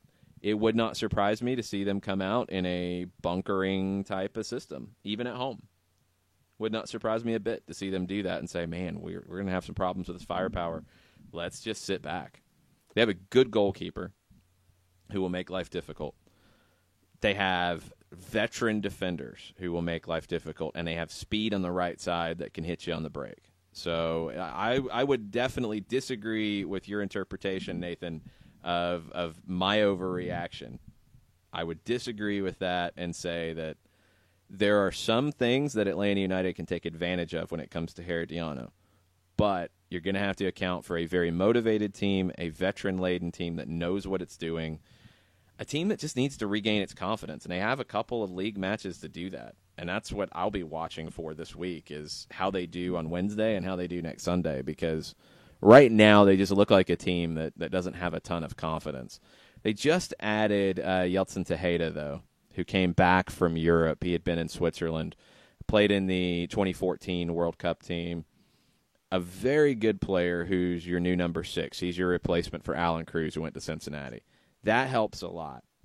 I want to see what they can do to be more effective in the attacking half of the field. That's what kind of has surprised me looking at this group, is they're just not very threatening on a regular basis in the attack. So I don't think Atlanta will be up 3-0 at halftime of the first match. If they are, that will be an unbelievable situation to be in. Katie Weaver asked, has Kratz factored in much this preseason? Not hugely active on social, but he liked an MUFC post, and now I'm having an overreaction Monday. He's been there, been part of training. He's been in the mix. I don't know what happens in training on a regular basis. I would not overreact to liking posts, though, because he did spend some time with them before he trained with Philadelphia and before he ended up in Atlanta. So he probably has some friends in that group, I would assume. I wouldn't be too worried about it, Katie. No, I wouldn't be worried either. Tafka's on board with the 8 to 10 and wants 3 hours, and yes, wants us to have a life beyond the microphone. So we'll see on all accounts. Yes. Wakatata Flame. Always the greatest Twitter name. It's still number 1 in the official rankings. If Darlington, towards the end of his deal, would he be wanting to go to a team where he's the star instead of part of Atlanta United's murderer's row of talent? Gives him a chance to shine and sign for more money as a free agent, right? That's a good question. I mean, I don't know his mindset. I don't know if being a star or not a star matters to him. I tend to think it doesn't. It does potentially open up the possibility to make more money if you're on a team where you are a bigger part of it because you're going to be valued higher and you could be making more money. That does factor in, sure. I can follow your reasoning there, but I don't think he's the kind of guy who's looking for the limelight. Steve the Pirate, I don't think we have to replace Nagbe, and his departure makes it easier to fill out a best 11 starting lineup. A 3-4-3 with P.T. Joseph, Tito across the top, Shea or Bello on the left, Barco, Remedi in the middle, Gressel as the right wing back, LGP, Parkey, Escobar across the back. I've seen this, and I saw it from Matt Doyle saying that Barco is a replacement for Nagbe. I so disagree with that. In a 3-4-3 especially, Barco's not an 8. He's not. I think it's Lorenowitz or a Kratz or a Gressel playing there before it's a Barco. I think you still have the problems with P.T. Joseph, Tito, and Barco, and who plays where and how much does each person play. If you're playing a bad team that you can overplay and dominate, yes, you can get away with Barco as an 8. I know everybody's excited about how much he is running around these days, because that seems to be something that gets talked about a lot. But he's not an 8. He's not strong enough defensively to play as an 8 in that situation. And a 3-4-3, your two central midfielders are even more exposed defensively. I think that's a huge ask for Barco. I don't think it's a like for like at all. I really don't. And I don't know why that narrative's getting going, to be honest. Anything else on the Twitters that we need to hit? Jim Lepp with a question. Depth, if/when they go to two center backs, I question who backs up Escobar as a right back. I understand Gressel, but that is not ideal. Who do we have, or is that a hole? I think John Gallagher's a possibility there. I really do. Yep. And I think Gressel's a possibility there. But it depends on if Gressel's being looked at as an 8. If he's playing inside with Remedi or Lorenowitz, or if all three are playing, then you need to look at another right back if it's not Escobar. I think John Gallagher factors in there. I really do. I think Gallagher is a player who can play at the MLS level as a right back. Is he ready to start and be an all-star there today? No. Is he a guy who can grow into that? Yes. The other question would be to see a guy play on the opposite side, like a Hernandez or a Bello, or even a Shea. It's not as ideal, especially in the back. We talked about inverted wingers last week, and in an attacking perspective, there's a lot of value in it. From a defensive perspective, it's not nearly as ideal. If it is a Bello over there to play as a right back but get forward as much as possible and cut inside in the final third, sure, you're still going to have to sacrifice a little bit defensively, and that's going to be a question mark. So stay tuned, but I think Gallagher would be the guy right now. I do. I think you have enough depth. I think you're okay there right now. I think Gallagher's a guy as a right wing back as well, as a depth there with Escobar and with Gressel. I think Gallagher is a guy who his future with Atlanta United long term is as a right back or a right wing back. And considering what we saw John Gallagher do last season with ATO UTD2, it was, for him it was learning multiple positions, being in multiple positions, and doing a lot of them very, very well as the season went along. So Gallagher definitely, for me, is one of those Swiss Army knife kind of pieces that you like to have, but I'm looking forward to seeing him develop in 2019 as well at positions that are to be determined and solidified. No. I disagree completely. He's not a Swiss Army knife. He's going to play as a right winger or a right back, period. Where else is he going to play? That's it. That's not a Swiss Army knife, though. Julian Gressel playing as a right back, a right wing back, a right winger, a central midfielder, an 8, a 10, that's a Swiss Army knife. Okay. John Gallagher's just going to play either as a right winger or a right back. He's Breck Shea on the right side. That's it. And I wouldn't call Shea a Swiss Army knife. I think he's a versatile player who can play out wide. Gallagher is turning into that because he came in playing on the wing in a 4-2-3-1.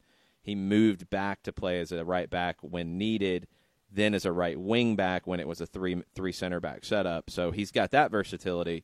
But that's the same. Like a left back or a left wing back, a right back or a right wing back.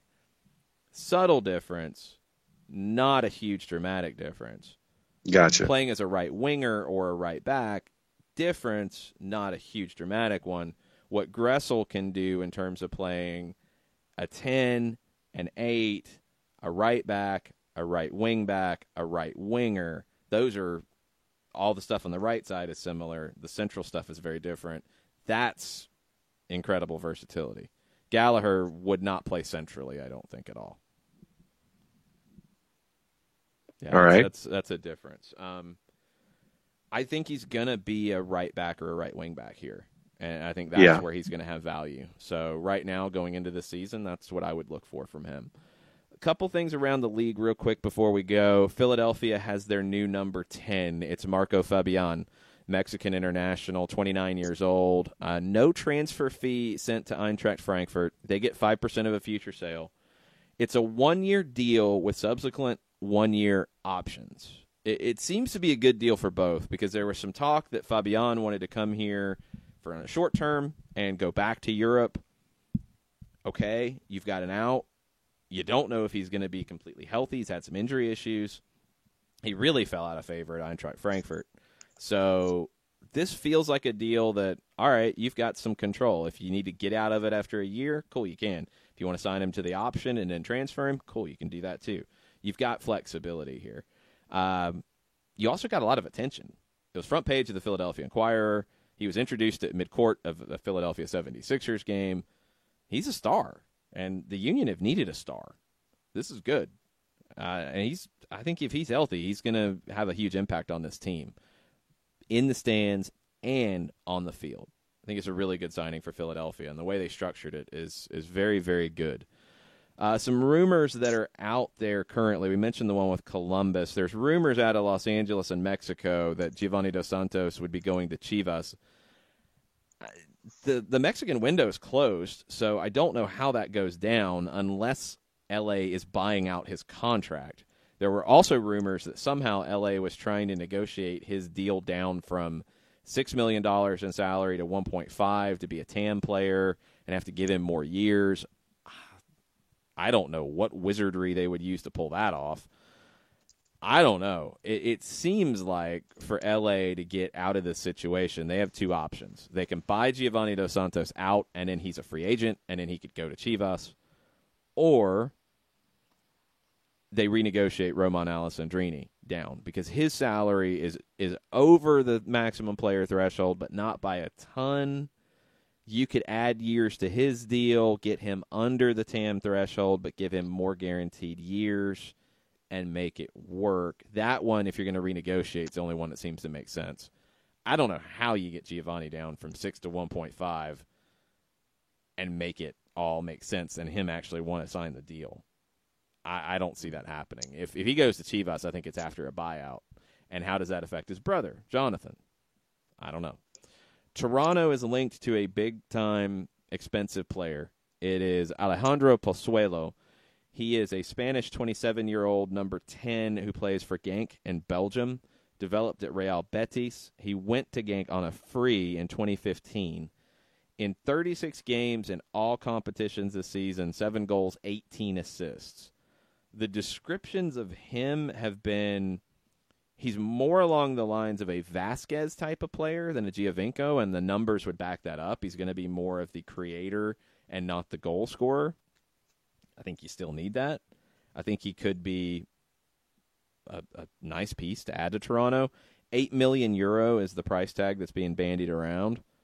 If this is the big designated player you're going to bring in, not the star power you had out of Giovinco or even Vasquez with his time at Barcelona that you could point to, but on the field, he could be the right piece for you, and he'd definitely be a big help, I think.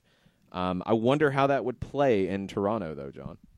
Yeah, that's the star power. Pozuelo is not the shiny object, and it's going to be probably is there like a shrugged shoulders emoji? Yes. Then it would be that until further notice and until proven otherwise. Not going to move the meter. I don't know if that's fair. I think it's bigger than that. Well, I'm just saying from a fan perspective, the average fan of Toronto FC is just going to sit there and go, Maple Leafs, go. You got to prove it to me. Well, because you're losing such a large piece from the past. Yeah, but I wouldn't call that the average fan of Toronto FC. I don't think that's fair.